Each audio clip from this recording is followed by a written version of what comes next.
Hey, Pastor Steve Waldron here with a very popular study Bible written over 100 years ago.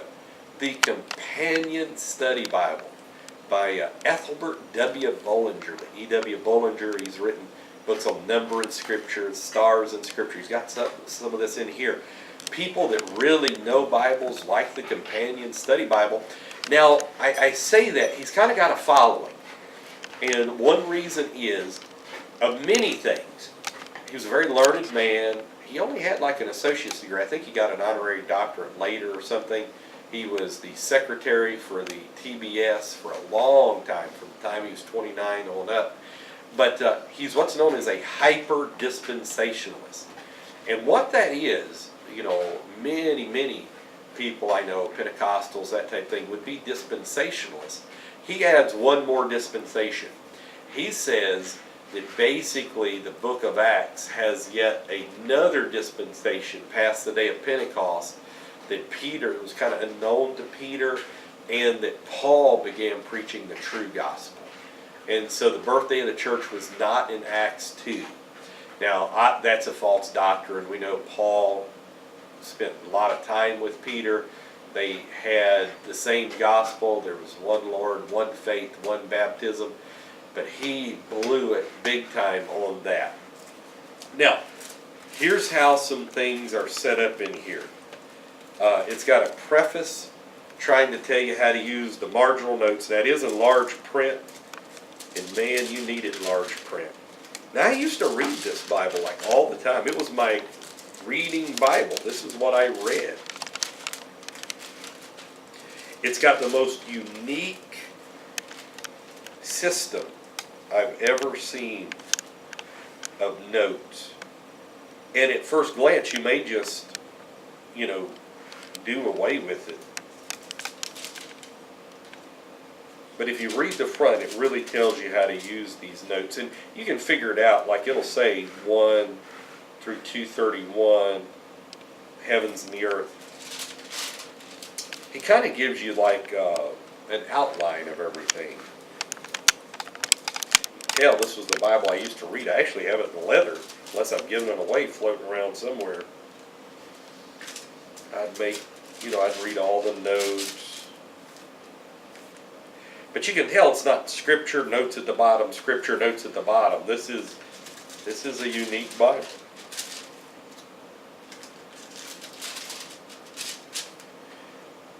And where it's really going to shine, now the print is good. This is put out by Kriegel Publishing. Our friends up in Grand Rapids do such an incredible job. Ernie Jolly used to really work with them. Pastor over in Birmingham. But when you get to the back, he's going to have notes all throughout. More notes than there are Scripture. And then he's going to have appendices to the Companion Bible.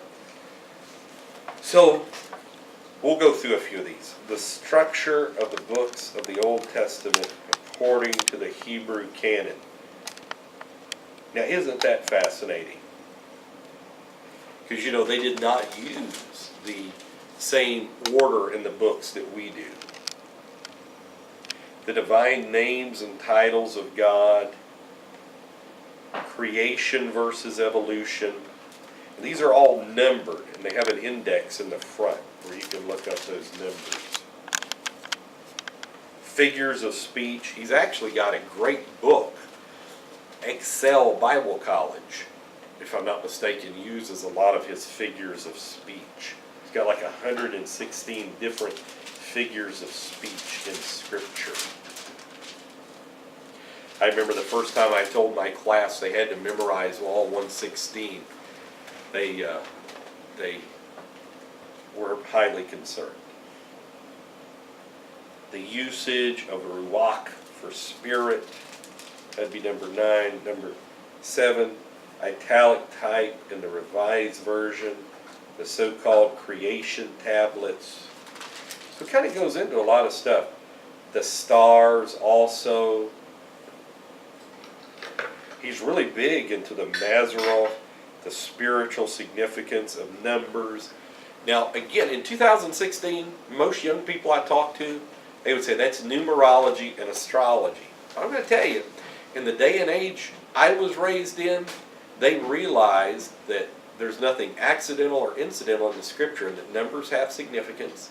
Then secondly, that God created the stars, and in every, Seiss has a great book on the stars in Scripture as well, in every culture, they seem to have a unanimity of the Virgin, of the Serpent, of Gemini, of Leo, and these type things that they, because just looking up the sky, you don't make up those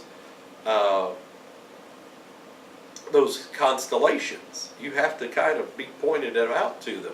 You wouldn't just do it. And it says God calls all the stars by name. So it could be Adam and Eve, that God wrote this gospel in the stars. Adam and Eve knew about it and passed it around. Then, like so many things, it was perverted through the centuries. But I'm not going to die on that hill. That may not be the truth. But I did want to present that thought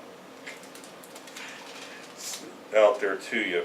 So he's still on the stars in the Bible, the Nephish in the Old Testament,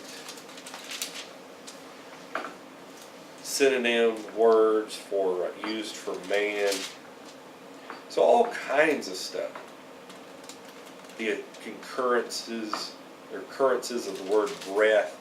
So you can just see, this is like a commentary. It's just fantastic. The serpent of Genesis 3. A lot of great information. I don't endorse all the information, but there's a lot of at least things that provoke you, to think about what's there. Nimrod, who is Nimrod? Nimrod again. The Mazorah, which the Hebrews in Job, the stars are called the Mazorah. And the Bible talks about the Pleiades, the seven sisters, Orion's belt, all of these type things. The 134 passages where the Sophirim altered Jehovah to Adonai, that's just good for textual studies. The 18 emendations of the Sophirim, the readings of the Sophirim. You see he's got a little Hebrew Bible. Say that's just good. Who are the cherubim? Thy salvation, what leaven is, the Decalogue, the Asherah, trespass, iniquity, what is that? The book of the law. So just, what can I say? Just a ton of stuff back here. The ascent of Solomon, the 4th year of Jehoiakim,